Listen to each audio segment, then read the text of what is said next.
Why do some problems feel impossible to fix? Look, every problem has at least one possible way forward. But when you fixate on the issue, rather than looking for solutions, your stress levels go up, your motivation drops, and your mental health takes a hit. Today, I'm going to show you how to shift your mindset from problem-focused to solution-focused, so you can stop feeling overwhelmed and start making real progress. By the end of this video, you'll have clear ideas about how to tackle any problem you've been stuck on lately. So let's talk about finding solutions to your problems so you can finally stop overthinking them so much. When you're faced with a challenge, do you immediately look for solutions, or do you get stuck replaying the problem over and over again in your mind? If it's the latter, you're not alone. It's easy to focus on what's wrong rather than what you can do about it, but staying in problem mode keeps you in a cycle of stress and frustration. So you need to learn to look for solutions instead. Today, I'm talking about how to stop dwelling on problems and start solving them instead, with simple, practical strategies that will make your life easier and improve your mental health. By the way, I'm Jeremy, a mental health counselor and writer, and on this channel, I focus on making better mental health simple by exploring the stuff you can do to tackle issues and improve your mental well-being. I'm all about no-nonsense advice that actually works.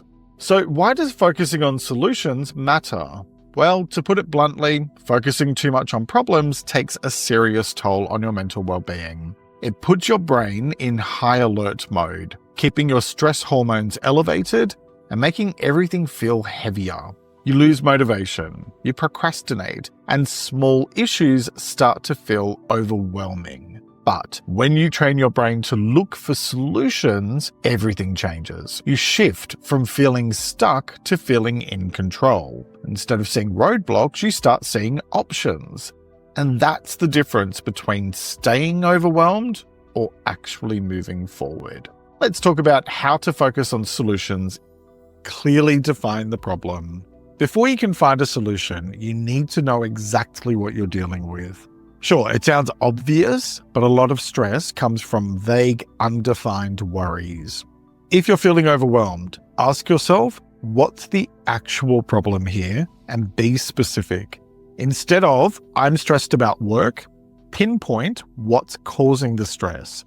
An unreasonable workload, unclear expectations, or a difficult colleague. Once you identify the real issue, you can focus your energy on solving it rather than getting stuck in frustration. You can do this by breaking the problem down into smaller parts and writing it out. Seeing it in black and white often makes it feel more manageable. Shift from why me to what can I do. Thinking about how unfair something is or why it's happening to you keeps you stuck. But shifting to a solution-focused mindset means asking, what's within my control? This takes you out of victim mode and into action mode. So instead of thinking, I'll never get out of debt, reframe it to what steps can I take today to improve my finances? Actively catch yourself when you're stuck in problem mode and redirect your thoughts towards actions. Even if you can't fix the whole situation overnight, finding one thing you can do shifts your brain into a more productive state. I covered reframing in episode 245. If you'd like to explore that topic further, it's linked in the episode description. Next, use the Will This Matter in 5 Years test. A lot of the stress we experience comes from overvaluing problems that, in the big scheme of things, don't really matter that much. So try asking yourself, will this problem really matter in 5 years? If the answer is no, it's a sign to stop giving it so much power over your peace of mind. If the answer is yes, then it's a sign that investing effort into a solution is worth it. Either way, you get clarity. Ask yourself, what will make life better for future me? When you're facing a problem, it's tempting to choose short-term comfort, like avoiding a tough conversation or procrastinating on a task. But that only causes more stress later. Shifting your focus to future you encourages smarter choices that make life easier in the long run. Before making a decision, ask yourself, what would future me want? For example, Would they thank you for tackling the issue now instead of letting it snowball? This mindset cuts through avoidance by reframing choices around long-term well-being rather than immediate relief. Think of it like meal prepping for your mental health. Small efforts today save future you from unnecessary stress. Use reverse engineering. Instead of starting with the problem and working forward, it can help to begin with your desired outcome and work backwards, which bypasses mental blocks that make solutions seem impossible.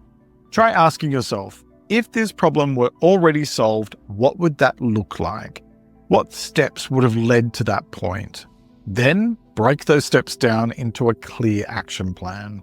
Here's the thing. Staying stuck in problem mode makes life harder than it needs to be. Every problem has at least one possible way forward, even if it's not perfect, even if it takes time, even if it requires tough choices. The more you train yourself to think in solutions rather than obstacles, the more you'll feel like you're in control. So what's one problem in your life that could use a more solution-focused approach? Drop a comment below. I'd love to hear your thoughts. And if you found this helpful, then hit like and subscribe for more practical mental health tips. And you can explore this topic further in my full podcast episode, available now on all platforms. Thanks for joining me today. Take care and talk to you next time.